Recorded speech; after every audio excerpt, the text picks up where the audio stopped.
We unpack. We unpack. We unpack. Coming to your live boxing ego unpack. Yeah. We unpack. We unpack. We unpack. Coming to your live.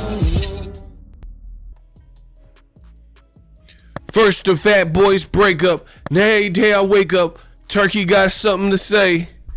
What's all the effing fussing for? Cause I pack heat like the oven door? Hold on, man.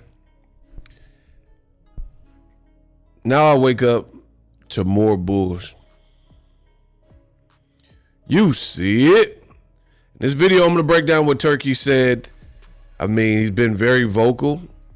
And he just canceled, at least on his end, a David Benavidez versus Dmitry Bivol fight from happening. So you guys see Ring, owned by Turkey, posted this quote, "I am no longer interested in Bivol versus Benavidez." Tells you everything you need to know in the first sentence. I am no longer interested in Bivol versus Benavidez, and I will not bid on it. Now, peep this part. Then Turkey says, I think Bivol knows who has delivered for him and who hasn't. Keep paying attention. My advice to Bivol, don't be late because every day something changes. That's a threat, in case you didn't know. He says, my advice to Bivol is don't be late because every day something changes. And it says Turkey alalshikhs on Bivol, Dmitry Bivol's future. The arrogance is outlandish from Turkey at this point. And this is a real problem. Now, here's why. Because Turkey is going full heel, and Turkey has pretty much come in the game under one pretense and then did the old switcheroo, as they say. And I'm going to explain how and why I feel that. Because notice when Turkey first came in the game, he wasn't really even saying too much, right? He wasn't all in the video. Any artists want to remain artists, don't want to worry about the executive producer, all in the video, dancing, come to death row, right? He wasn't really in all the pictures. He really wasn't saying too much that was being reported.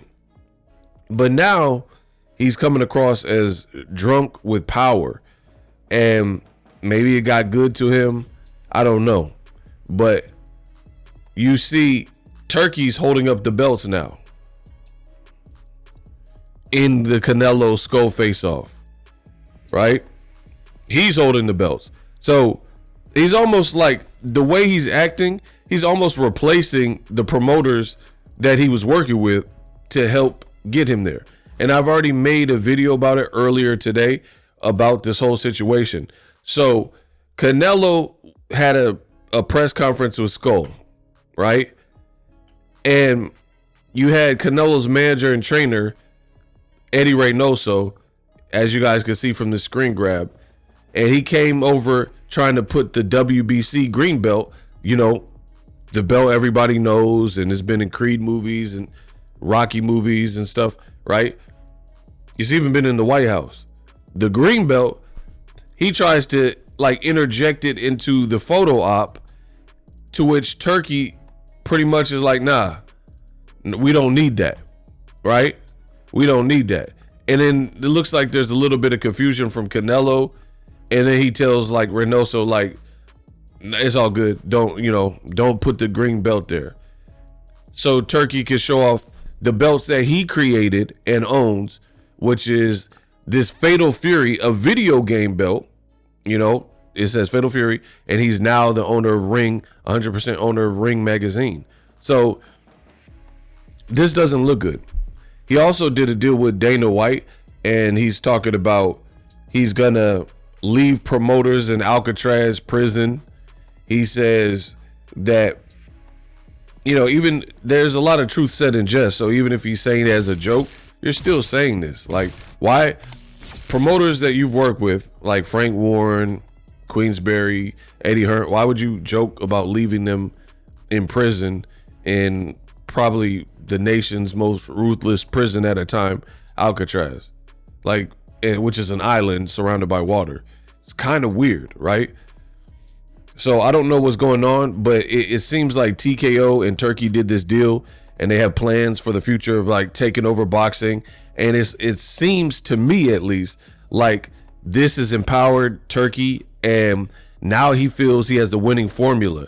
TKO owns WWE and UFC, and now he feels like the ultimate conglomerate, and he has the infrastructure of money, so he feels like, I'm just going to take over boxing.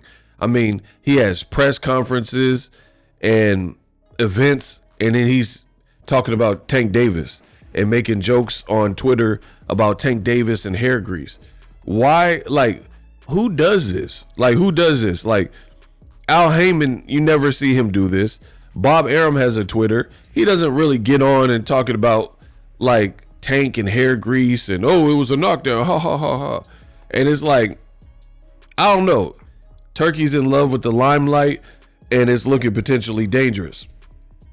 Now, regarding the fight with Benavidez and Bivol. So I've already talked about the sanctioning bodies.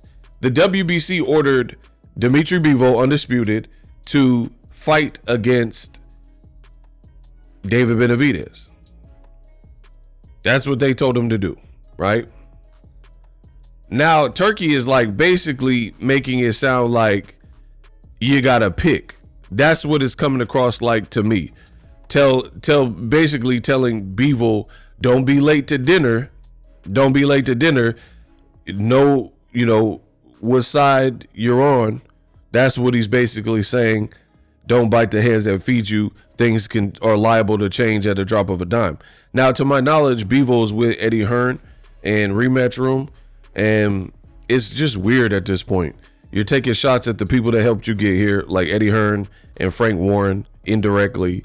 You're taking shots at all the sanctioning bodies, saying, who cares? My belts will rule them all. So they've been in the game longer than you. What's the point of the fans watching Canelo Crawford? And the whole selling point was not Fatal Fury, but you guys told me the whole selling point for a fight with Canelo and Crawford, because I told you I never even liked the fight. But you guys told me the selling point is he's going to try to pick up this belt from William Skull, become 2X undisputed, and then Canelo fights Crawford, and Crawford has a chance at 3X undisputed. But if you're going to disrespect the sanctioning bodies, then and have your own belt that rules them all and all this type of stuff, then you tricked us. You said this whole thing was to become undisputed, but now it seems like you have your own agenda.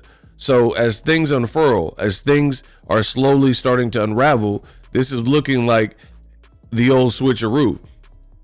Furthermore, I personally don't even want to see Better Be of Bivol Part 3 straight away, at least, right? I've already watched it back to back. One guy won. Let them do other things.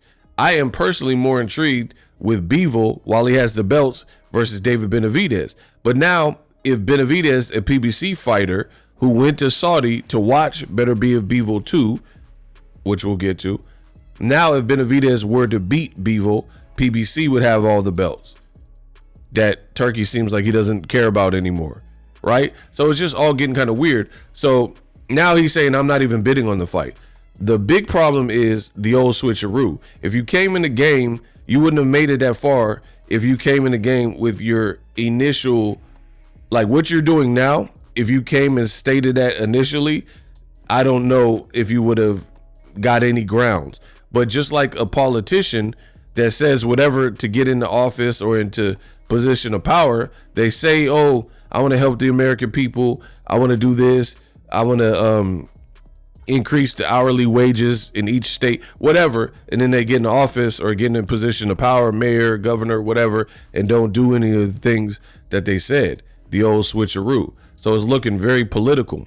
Furthermore, you said you were going to fix boxing and rid boxing of all its woes and sorrows, and you had the money, you had money to burn, and you're just a true fan of boxing.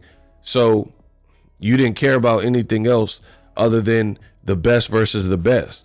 But how could you say that you only care about the best versus the best when Benavidez just beat Morrell and Bivol just beat Beterbiev, and they definitely are some of the best, if not the best guys, and it would be a bigger fight.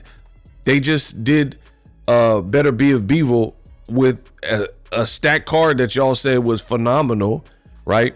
They did this huge card on it, and they said it sold 45,000 pay-per-view buys, 45K, right? So don't play with me. Without a shadow of a doubt, PBC, Amazon Prime, Bivol Benavidez would be a way bigger fight. So you're not really trying to grow the sport of boxing. You don't really care about the best versus the best, because if you were just a fan, a pure fan, and you just wanted to see great fights and all that, you wouldn't kind of give ultimately Bivol an ultimatum, especially if that ultimatum meant him not fighting Benavidez, which is it's a fun fight, it's a new fight, and it would be a bigger critical and commercial success. You say you're not even bidding on it. You see the problem? So you can't convince me that you truly care about the greater good and best versus the best. All that is not true, because that is by far, even if Bivol and Beterbiev fought a third time, it would not be more successful than Bivol being undisputed, Benavidez coming off the Morrell performance, WBC orders the fight, and they fight right now. There's no one in here that can convince me a trilogy to a fight we just seen back to back would be bigger than that. Bivol and Benavidez have been sparring. There's different stories. Sparring is sparring. I get it. But at the end of the day, there's no one here that's going to convince me that that's a smaller fight commercially than Bivol Beterbiev, or, you know, really even who wants to see Canelo Bivol at this point?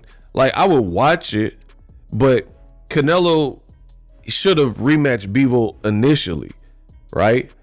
After he lost. Not wait several years and fight Triple G a third time, fight Jermell Charlo and John Ryder. I mean, lots changed since that particular fight. Now he's fighting William Skull and Terrence Crawford. So for real, I don't even know if I need to see Canelo. What if Terrence Crawford beats him? Then I really don't need to see Canelo Bivol at this point, right? So the freshest, hottest fight right now is Benavidez and Bivol. And your man Turki just said he's not interested in bidding and basically gave Bivol an ultimatum, like he knows who's taking care of him and looked after him, so don't be late, things change. So is this what boxing is going to now have to deal with? Turki's mood swings. Every time he doesn't get his way, he acts like an egomaniac and egotistical and arrogant, and he just says, oh, nope, I don't want to do business with you.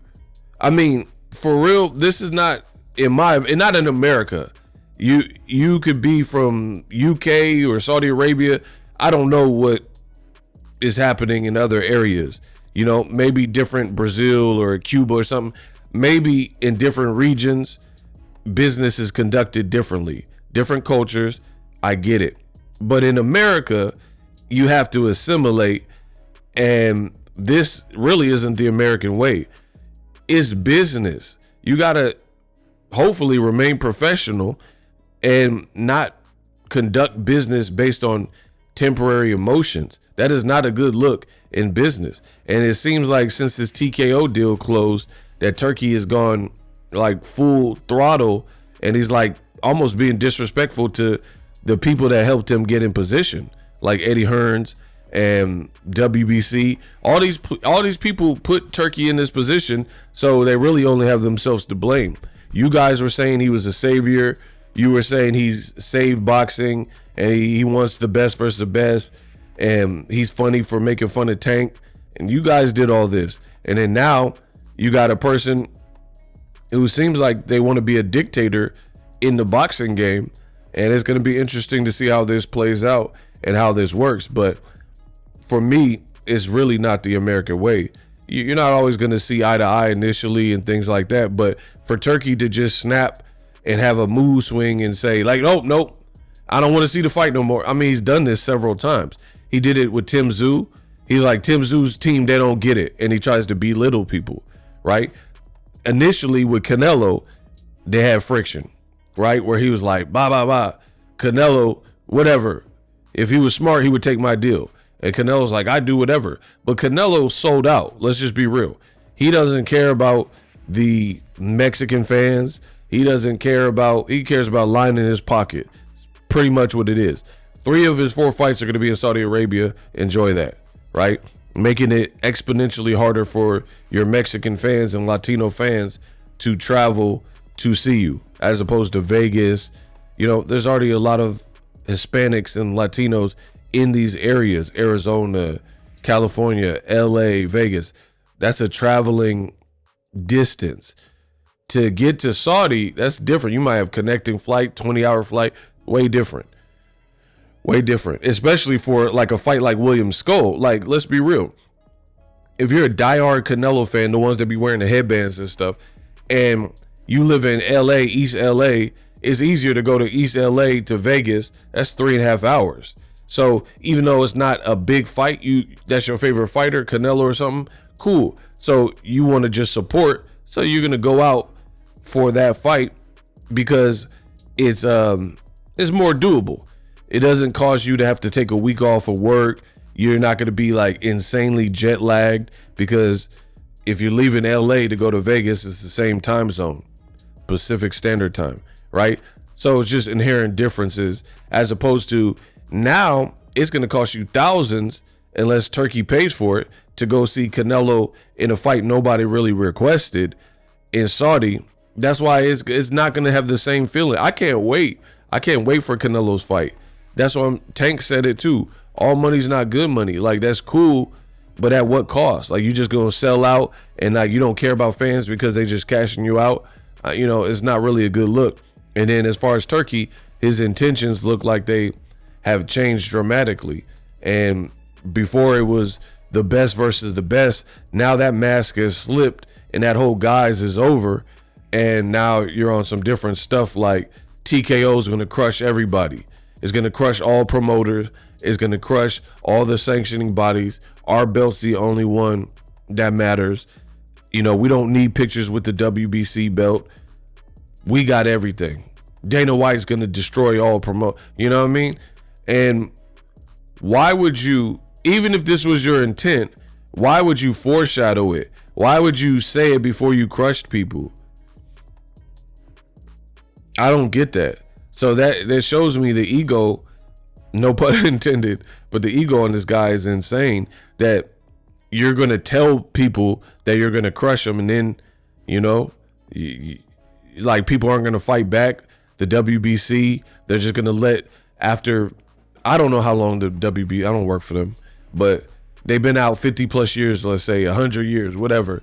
They just going to let you crush them and like take away from their brand. I mean, people aren't going to go easy. So we'll see how it plays out. But the big thing is your initial, what you came in the game saying is not holding up. You're talking about, I don't want to bid on Benavidez, Bivol. Then why did Benavidez, a PBC fighter, why did he even go to Saudi Arabia to sit ringside, knowing he beat Morrell and the WBC was pretty much going to order the winner to fight Benavidez?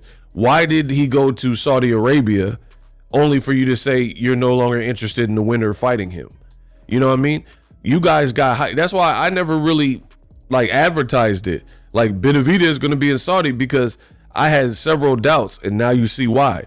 What was the point of Benavidez going to Saudi as an interested spectator, only for the overlord Turki to say, I'm not bidding on that fight.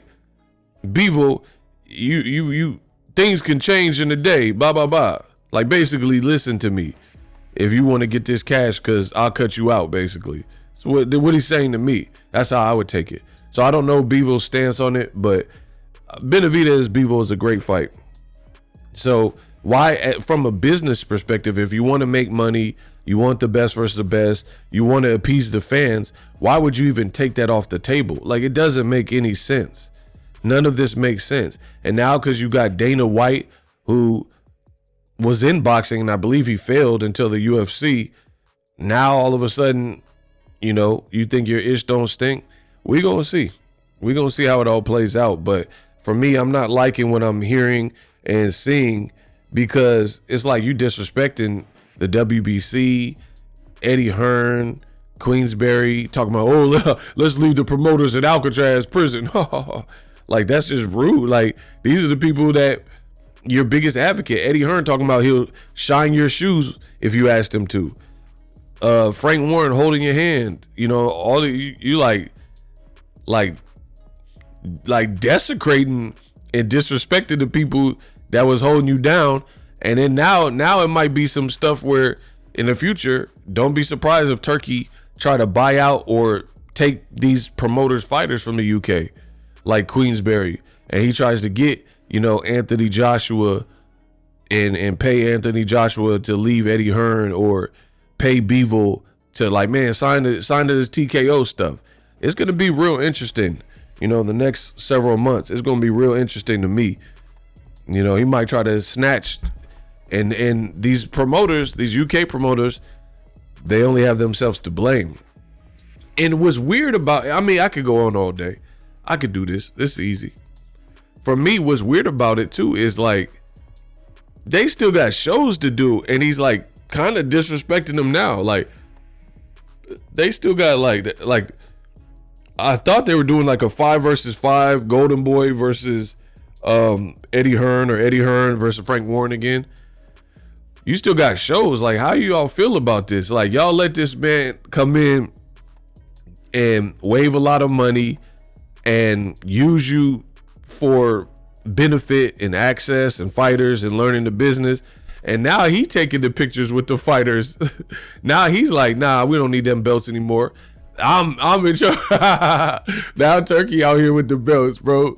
Turkey out with the belts doing what Eddie Hearn normally would do. He taking your job. See, I don't have to worry about it, because, like, can't nobody take my job, like, in terms of do what I do. I'm just covering boxing, and I cover the whole spectrum of the sport. Yes, I have opinions, but I'm not a promoter, so you can't just, like, steal I don't have no fighters.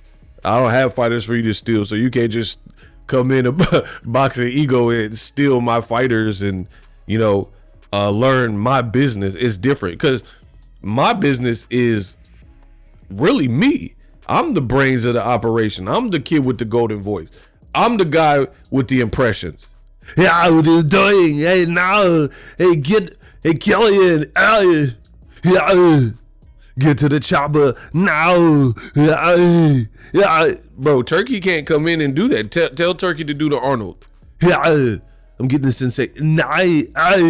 Bro, tell Turkey to do that. Like, you know what I'm saying? So I ain't worried about it. I'm just going to sit back and watch. I'm just giving you my opinion on it. But these promoters, y'all done opened the levees. Y'all broke the levees, and now the flood is coming, and I can't wait to see how people move. Turkey out here, you know, running amok, doing whatever you want, saying whatever you want, and being like, deal with it, you know. And then now Eddie Hearn talking about retirement. You might get retired if Turkey take your stable, and he got the money. You know, that's what y'all said. Y'all said he got endless money, so y'all won't be able to compete. Y'all won't be able to compete in the UK. Bro, the UK, Frank Warren, Eddie Hearn, they were not doing the level of shows they were doing until Turkey. Let's just be real. So Turkey gave y'all new life, and then now maybe he got this Dana White deal, and now he don't care. He's just like, I got where I needed to be, you know. Now we doing things all my way, and, you know, and that's how it happens, slowly but surely. it's like, I don't want to spoil it, but watch Gladiator 2. There's a character in Gladiator 2 that at the beginning of the movie appear one way, but by the end of the movie, and I'm doing this spoiler free because I don't want to ruin. I hate when people ruin movies for me. But there's a character in Gladiator 2. Just watch the movie. What you feel about them at the start of the movie will be different when you see it all play out by the end of the movie. And if you've seen the movie, you know exactly who and what I'm talking about, right? And that's what I'm seeing here right before my very eyes. How you portrayed yourself at the beginning of the movie versus the moves and steps and what you did throughout the movie to the ultimate climax. Completely different stuff, you know? And now we're seeing the real agenda and, you know, what's really going on. You seem like you leapfrogged and got to where you need. Now, TKO, this is going to be a powerhouse. We don't need the rest of this stuff. That's what it comes across as me. And all that best versus the best. Like I said, why did Benavidez go to Saudi? What was the point of that? For what? If Turkey was just going to say, we don't want to bid on the fight for X, Y, and Z. And it's unfair for the boxing fans that trusted you for you to just keep having mood swings and saying like abruptly, I don't want to work with Tim Tszyu. I don't want to work with Canelo. I'll no longer put an offer in for this guy. I'm not bidding on the Benavidez. And see, and that's the thing. When you have the money, you have that power in terms of it's your money. So no one can stop you. And then, like I said, little by little, we're seeing different things unravel. We're seeing how Carlos Adames, a WBC champion and a champion fighter. I think he has a WBC, if I'm not mistaken. But anyway, a champion fighter comes to Saudi Arabia. You held him up at the airport, wouldn't let him pass and come into the country. Then during the fight, you're actually revealing scorecards to only one side, who happens to be a Muslim, that happens to be a Riyadh season ambassador, and you're leaving him in the dark. That's not open scoring. Open scoring means Team A and Team B get to privy to the scorecards. Not, hey, knock this dude out. You got 2 more rounds. You down by 2 points. Knock this dude out. And then you walk back to your seat and you don't give no message to the other side. That is not open scoring. So we gonna see. And we gonna see. Let me know what you guys think. I know I did a heck of a job in this video. So if you like it, subscribe. A lot to unpack and a lot to think about. Yeah. Live streaming can be tough, which is why I use StreamYard. Click the link in the description for StreamYard, which is an awesome tool that enables you to set up your stream with ease of use. Get great results with live streaming. It's what I use. Stream to social media with ease with StreamYard. Live streaming is here to stay. Engage with your audience using StreamYard. Great way to reach out to your audience and connect. So you need a tool that can do that.